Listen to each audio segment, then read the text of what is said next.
right? We have some beautiful, beautiful properties there, and there's so many to choose from. I always tell everybody I live right by the Arizona Biltmore. Has anybody ever been to that hotel? It has great views, and it's in a great central part of town. You've been there, Winter? Isn't it gorgeous? Yeah, so it's true. It's like an 8-minute ride from my house. So today I'm going to talk about, and I really would like this session to be interactive. It's a little smaller, so I might get off the stage. I'm kind of short, so just let me know if you can't see me.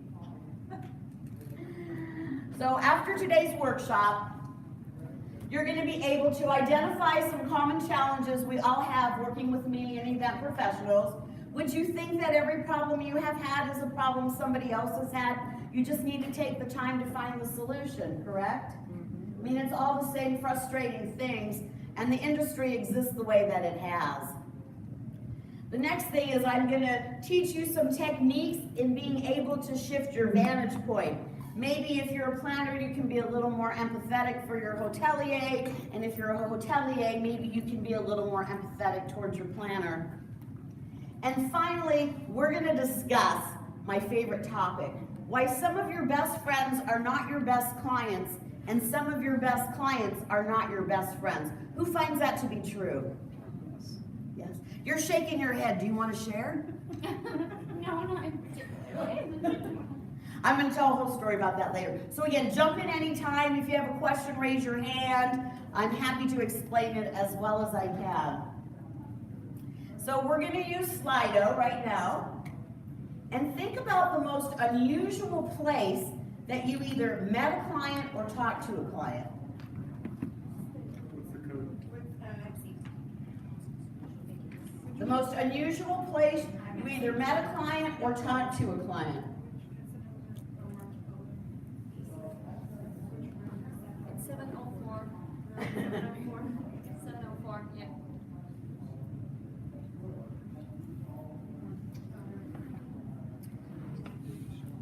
Am I getting good answers? Okay. I actually did, you know that song, I met my old lover in the frozen food section at the grocery store? I actually met a client in the frozen food section at the grocery store once. Wow, restroom? Oh, that's good. I did. I met somebody at Montreal WEC in the restroom. Subway, church, operating room, veterinarian, conference, ball games are great places to meet clients, don't you think? Anybody else want to share somewhere else? Well, I'm going to talk right now. Oh, do I have to be here? No. Oh. Okay, I'm going to talk about my client Courtney right now, and I want you to think about a client maybe that you've had that's similar to Courtney. I met Courtney in a kind of a weird way. I was with my husband, and we were going to my cousin's wedding in San Francisco. And we were at the airport, and this girl was sitting next to me, and she was on the phone the whole time. And she finally got off the phone, and I said, I don't want to be rude, but who are you? Because every person you've just talked to is somebody I know. And she said, hi, I'm Courtney. I'm a meeting planner. I work for a company called EFD. I've been there 2 months. Before that, I worked at a DMC. That's a destination management company. I said, how lucky are you, Courtney? My name is Lynn, and I work for a company that makes meeting planners look like superheroes. We provide support services so you look like the star. And she said, oh my God, that sounds so great. So I said, Courtney, what if we get together when we're both back from our trips, and then we can see about working together? And she was so excited. Yes, we have to do that. And so I did. I called Courtney about a month later, and we went to lunch. How rare is that, right? When people say they will, and they actually, she didn't even cancel. So I let her pick. She picked Zips. If you live in Phoenix, she picked Zips. So we went to lunch, and she was so excited because now she'd been a meeting planner for 3 whole months. And before that, she worked at the DMC. And I said, what are you working on, Courtney? Is there any way I can help you? Well, she was working on her global national sales meeting at the Arizona Biltmore. And she was so excited because she worked at a DMC. She knew where to get her mini coaches, and she knew where to get her pretty, pretty table linens, and she knew where to get the fabulous centerpieces. She even knew which band she wanted to get. And I said, Courtney, I am so impressed by how hard you're working. Are you sure there's nothing I can do? And she said, oh no, Lynn, I think I've got it all taken care of. I said, I'll tell you what, I'm gonna follow up with you after your meeting and let's see what happens. So I did. I called her a month later. Anybody want to guess what she said? Boy, do I need help. Exactly. She said, oh my God, I don't know what I was thinking. You know, I'm a meeting planner. I've been here 5 months. And before that, I worked at a DMC. I knew where to get the mini coaches. I knew which band I wanted. I knew where to get the pretty, pretty table linens. But it never occurred to me that my boss, the CEO, would need me for other things. So as I was putting on my pretty linens and my centerpieces and spotting the bus and the band, he thought I wasn't doing my job because I was nowhere to be found. She said, I'm lucky I kept my job. And that began a 5-year relationship. Unbelievable. Every time we worked on an event, it was like a Vulcan mind meld. Have you ever had a client like that? You are so on target with all your thoughts and processes, and each thing built on the other thing. It was an incredible experience. And then we worked on her global national sales meeting. We worked on her incentive winners top producer event. We did her holiday party. We did her board of directors meeting. And I'm not really sure what the other event was, and she isn't either, but we think it was a hybrid. So the CEO would tape a message and he'd send it out to all the employees and talk about things that were coming up. So it was kind of like a virtual meeting. And then one day, the phone rang and it was Courtney. And we were working on her global national sales meeting. Okay, that's a lot of things not to like in a place of business, right? And so there she left Courtney into the sunset, and there I was, having to find new clients, dialing and smiling, having to get used to new habits and new quirks. See, Courtney was easy because the one thing she liked was beer. And the other thing she liked was she couldn't accept a gift over $25. So we had a great relationship, having lunches and dinner and watching her drink a lot of beer. So about 6 months later, the phone rang and it was Courtney. Has that happened to any of you? Suddenly the client that disappeared shows back up. And in your head, you're thinking about, oh, God is talking to me. I'm getting so lucky, right? Well, she said, I got a new job. I'm in Bozeman, Montana. I really like it. Miguel, that was her husband. Miguel's in school and I'm working on a global national sales meeting. Can you do an RFP for me? So I dropped everything. Have you done that before?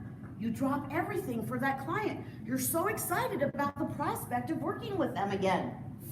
So I went to my production manager and I said, Rob, Courtney just called. He goes, I liked working with her. I said, I know. She wants us to do an RFP. He said, let's drop everything. We did. We dropped everything. We filled out the paperwork. I emailed and called. And guess what happened? Nothing. The next day, I emailed and called again in the morning, and then like a good salesperson, I called in the main number to the receptionist and said, hi, is Courtney there today? And of course, I got voicemail. Then I called and emailed and called one more time, and I never, ever, ever heard from Courtney again. Crazy. Has that happened to any of you? Doesn't it make you feel frustrated?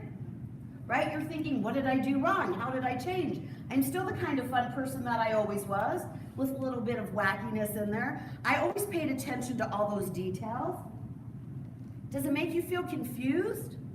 Do you, like, sometimes you think, maybe I'm off my game. Maybe I'm losing my mojo. Maybe I just don't have the it anymore. Wouldn't that be terrible?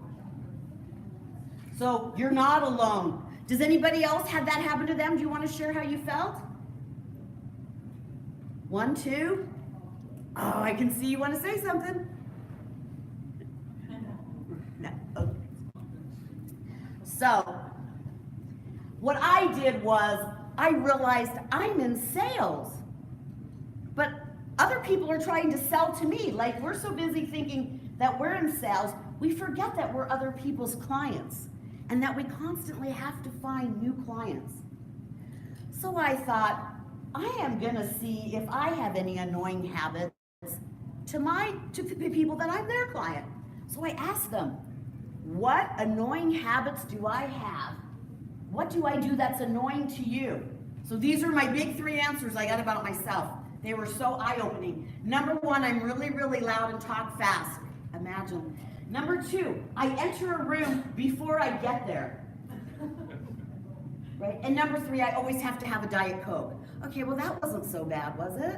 So let's think about things about you.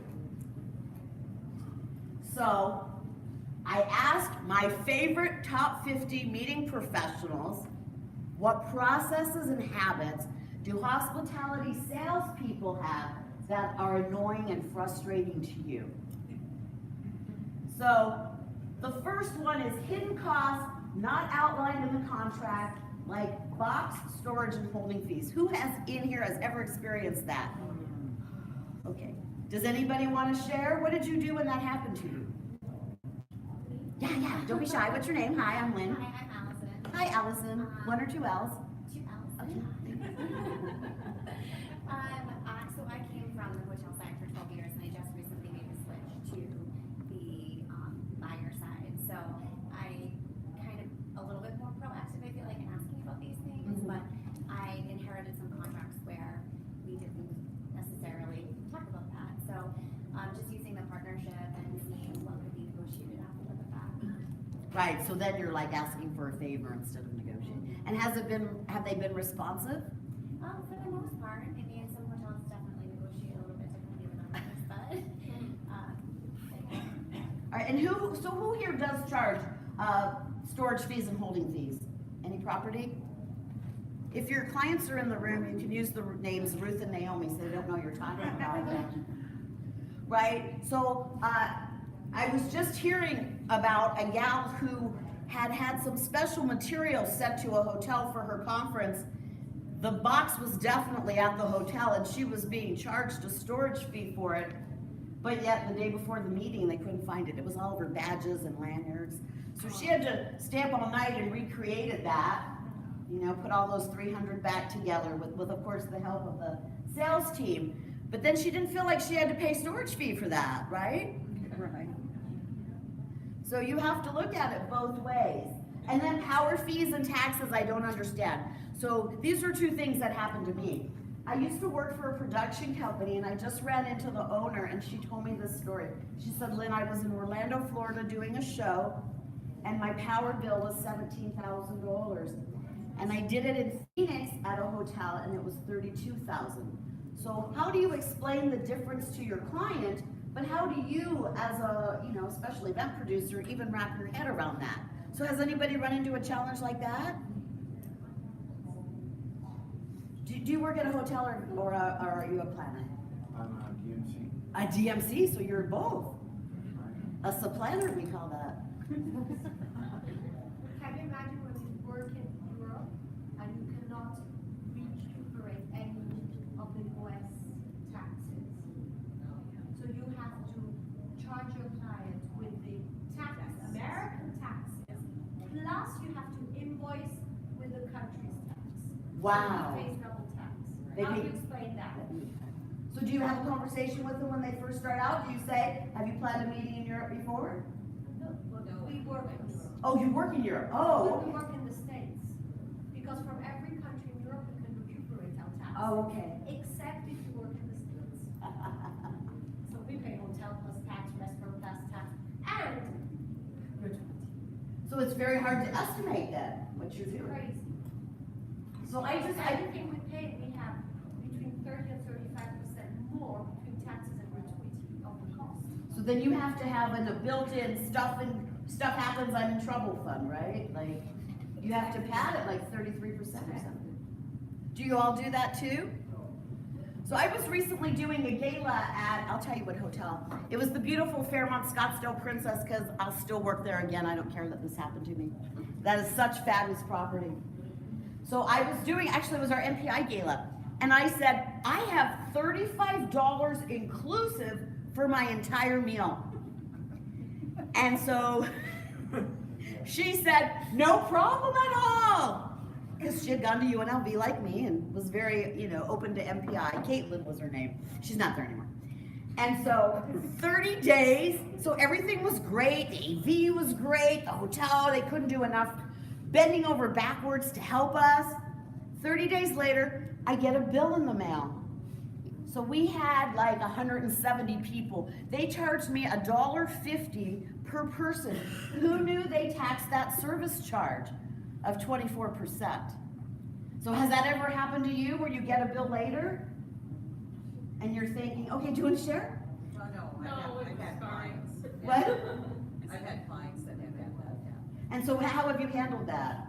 Well, I mean, they actually when they come to me and let me know, it's when I go back to the hotel and say, this was non-negotiated, nowhere on the contract was this information, and, if they want them to return, we have to negotiate, a deal of some sort. Right. So, on an average, I get it reduced a good amount, but they still have to pay. Right. So, this bill, so here I'm so proud of myself. We made money, we came in under budget, we got our sponsorships, and then voila, that surprise out of nowhere. Yeah. Here's another one. So, I am a very persistent dial and smiler. I am one of those sick people who likes to make cold calls. I love to make cold calls. I love it too. Don't you love it? I love it. I absolutely love it. I love it. Yeah. So I was cold calling this gal, and she answers the phone. She goes, I'm so happy to hear from you. I said, you are? She said, yes. She said, I didn't remember your name, and I didn't remember the company you worked for, but I remembered that you were consistent and persistent, and you called me about every 2 months. And I am so excited. I want to do business with somebody that wants my business that badly. And I'm coming to Phoenix, and I want to meet with you. And I go, that's so awesome. When are you coming? She said Tuesday. The day I was talking to her was Thursday. So imagine if I hadn't been consistent and persistent, if I had put off that call. So I know that it seems to a lot of planners that you are calling once a week, but I'm going to share with you my sales secret that has brought me a lot of success. When I first meet the client, I call once a month for 3 months. Anybody here do that? Just to get your name in front of them? Is that a good system or what? Then I call every other month until they tell me no. Then I wait 3 months because they're going to be gone and somebody will take their job, right? Right? So it's true. So I know that it seems like a lot, but I think it's really important to maintain that relationship. Yeah, but it's now harder to do that by phone because these companies all have automated. Oh yeah. So that is what's happening with the change and how as salespeople we need to, how do you find ways to go around? To go around that. Because building that relationship is so important because you want to do business with people you like. I'll tell you a trick in a minute that I use. Then here is another big one that my 50 planners said. Come by and acknowledge me on site. So who in here is a planner and who has not had their salesperson come and acknowledge them on site? They don't work in the same city. Right? They can't come visit you on site. They're all working remotely. So I'm going to tell you about a friend of mine. I'm going to have to change her name because there's somebody that knows her in the room. Okay, I'm going to name her Susan, which is my sister-in-law's name. So Susan was a planner for a large association, and she used to tell me, Lynn, I don't want salespeople to be my friends. I want to negotiate business with them. I don't want them to buy me dinner or take me to a ball game or to a concert. I want them to meet my needs. I want my members' needs to be the most important thing to that salesperson and that they put everything else first. Don't spend money schmoozing me, save me money at your hotel. So Susan had a sale, so her other big thing was this. By the time I get to your hotel, you, the salesperson, aren't even gonna be there. You're gonna be at some new hotel, so I don't even want you to be my friend, right? Maybe she needs that new hotel. She's actually a very nice girl. So Susan came in and she was loading in her whole show. For 3 days, she was at one property. The salesperson never came down to talk to her. Wouldn't you know, when she did her mid-year conference, that salesperson was at that new hotel. So she asked, for a different person to be assigned to her. But, so think about that. You need to come down, you need to meet your clients. I had a client friend, and she's still a friend. Her name is Jamie Cook, and when I worked at the Hyatt, we did so many events together. I have to honestly tell you, I'm always late, usually about 15 minutes. Jamie is always early.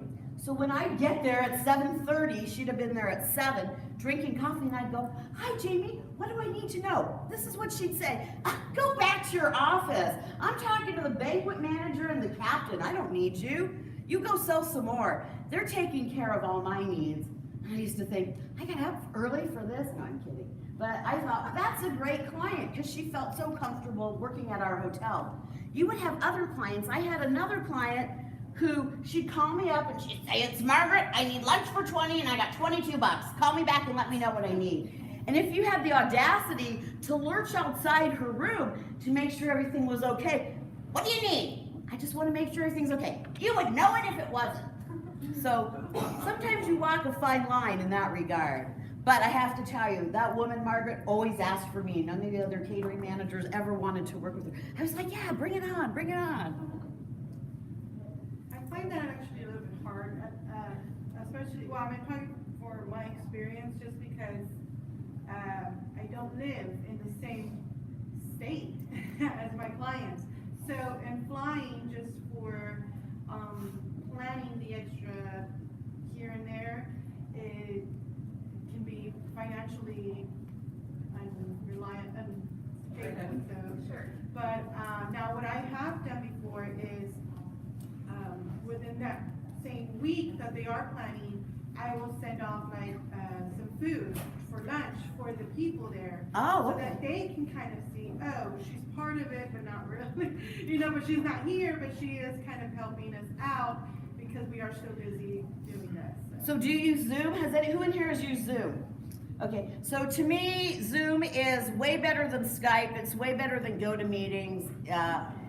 If you email me, I'd be happy to set up a Zoom meeting with you. And I've done this. I have sent somebody lunch in Tucson, and I have lunch in Phoenix, and we can have lunch together via Zoom.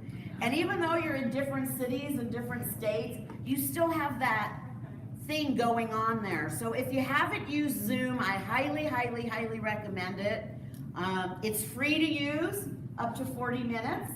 And I also recommend using Slido because that will give you current data that you can work with as well. So try Zoom. I can't say enough fabulous things about it. Okay, so I'm going to ask you next to kind of turn to each other. It's a small crowd. We can keep talking. I want to know what annoying habits, any things that you have about your clients that are annoying habits. So we're going to go into Slido, and you can go ahead and put some things in. So I know a planner out of San Diego, and he actually told me, "Lynn, I have a client that only wants me to," we were talking about how nobody answers the phone anymore, right? And there's so many emails. A color that's gonna stand out, and I put a lot of stamps on my envelopes. I just don't put one of those forever stamps. I put lots of them, so it looks really, really, really pretty. And then I put my address label on it. People are gonna wanna know with all those stamps, what's inside? And they're gonna wanna open it up. Another trick somebody just taught me was you go to LinkedIn and you send them a message through LinkedIn. So she sent me 7 steps of how she communicates with her clients. So it's phone, email, phone, snail mail, phone, LinkedIn, and email. And then she decides if it's worth it or not. I find you gotta call somebody 7 or 8 times before they even know you're calling, right, to stand out. Okay, so anybody have any other great solutions you wanna share about some of these?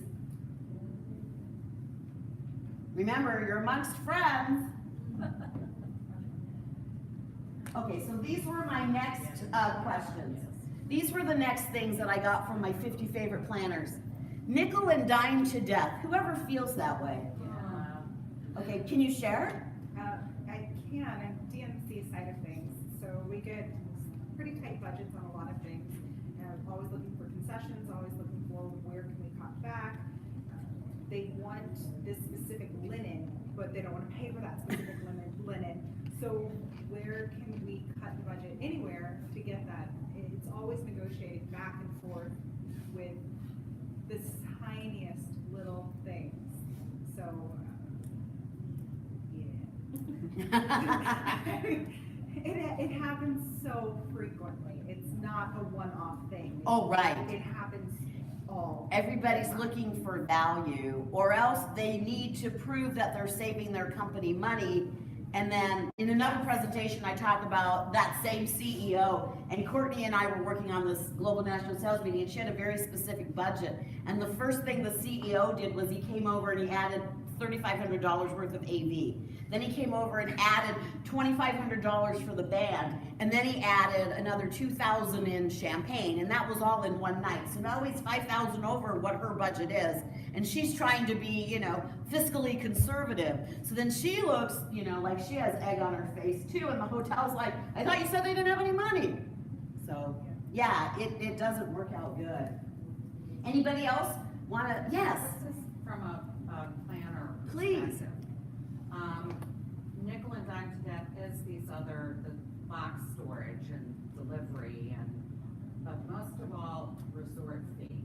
Oh, yes. It's a mandatory resort fee, just put it in the rate, because I cannot tell my attendees that the rate is $175 if there's a $25 mandatory resort fee that they're not gonna find out about till they check in, because then I'm the bad guy. Right, so if you work, and you raise a great point, so if you're doing a corporate meeting, right, the corporation is paying. But mine is association. If you're doing an association meeting, then it doesn't really matter how low your rate goes, because they're gonna get hit with a resort fee and a parking fee, and now you've just added $50 to that room rate. So I used to do mystery shopping, a lot of mystery shopping, and I did a lot for Four Seasons and Intercontinental hotels. And I would have to say, in Arizona in September, you get a really nice rate from the Four Seasons Hotel. It's almost so low that it's worth it to pick that hotel, even though their food and beverage is gonna be higher, because everything is included. They don't nickel and dime you to death. They have coffee and juice out in the morning if you're at the gym. They include the Wi-Fi. If you're at the pool, they walk around and give everybody lemonade. There's so many extra things included that you have to think about that too. And when you're looking at apples to apples and oranges to oranges at room rates, those are the little things that make a difference. I said in the morning session, my brother had stayed at the Embassy Suites at the Biltmore Shopping Center. I think it was my dad's birthday in July, and I paid $25 a night for him to park there. And that's crazy, because that's a parking lot. It's not like a parking structure. I've parked in that parking lot most of my life. For them to start adding that, my brother was like, big sis, this is nuts. So I agree with you on that. Have you tried negotiating out the resort fee, or do you just ask them to roll it into the rate? I say you have to roll it into the rate. I cannot have it added on. And do they do that for you? They've increased the rate, where sometimes they don't. It depends on how badly they want the business. Anybody else want to share? Anybody here that's a property and want to say, who ordered the baked potato? And that's what you feel like every time you're going through a receipt like that. Who ordered this? Did they have permission to do that? Is this a real charge or not? Okay, here's the next slide. Anybody want to share anything differently? Now that we all are a little more comfortable